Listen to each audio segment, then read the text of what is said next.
د ننګرهار ټولګټو چارو ریاست تورخم خرګوټي او چین ولسوالۍ کې د 2 پلونو د استحکام چارې پیل کړې. د ننګرهار ټولګټو چارو رئیس مولوي احمد احمدي وایي د تورخم کمیسارۍ پل د استحکام پروژه د 4 میلیون افغانیو په لګښت او د اچین ولسوالۍ په لنډۍ سیمه کې د لنډۍ پل د استحکام چارې د 3.8 میلیون افغانیو په لګښت پیل شوې چې دواړه پروژې به راتلونکو 3 میاشتو کې بشپړه ګټه اخیستنې ته وسپارل شي.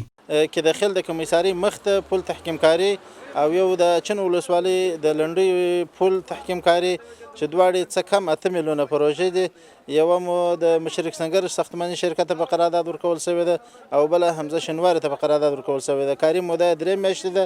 کوشش به وکړو چې د راتلونکي د 3 میاشتې څخه مخکې خلاص کړو. د تورخم کمیسارۍ د پل د استحکام چارو قراردادي شرکت استازی اسمت الله اسمت وایي د 15 مترو په اوږدوالي او 8 مترو په پلنوالي سره به دغه پل استحکام شي او د پروژې له کیفیت ډاډ ورکوي. 2 کټه فالونه په نظر کې نیول شوي دي. 15 متره طول لري. یو په څنګ کې یو وینګوال دی چې هغه 20 متره طول لري او د دې پروژې موده چې د 3 میاشتې ده.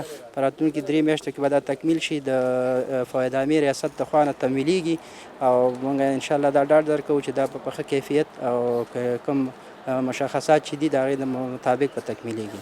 د ټولګټو چارو ریاست د مسؤلینو په وینا هڅه کوي چې د ورته بنسټیزو پروژو له لارې عامه زیربناوې پیاوړې او د ژوند اسانتیا لپاره لا ډېرې رغنیزې چارې ترسره کړي.